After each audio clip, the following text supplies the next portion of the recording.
we happen to have some tomato paste left over from a large can. But usually the one you buy, the little tiny baby you buy at 6 ounces is like the perfect amount for this particular recipe. Yes.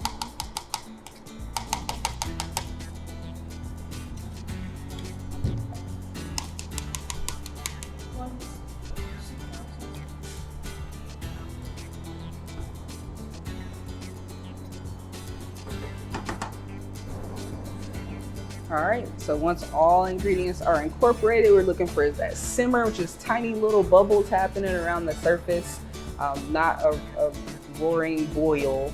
We're looking for it to come to a simmer. At that point, you'll start tasting, all right, and seeing, okay, do I want to adjust my seasoning? Do I need to add a little bit more salt, a little more pepper, maybe house seasoning, whatever it's to taste, season to taste at that point. And after that, it's ready to go.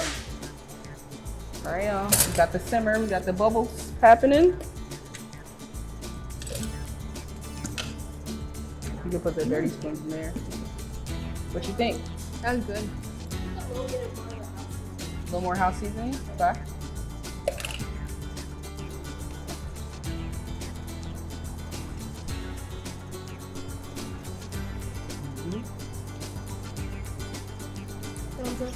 I would say it's very good. I would say maybe just a tiny, tiny, tiny little hit of salt. Just the tiniest little hit. Not too much will take it over.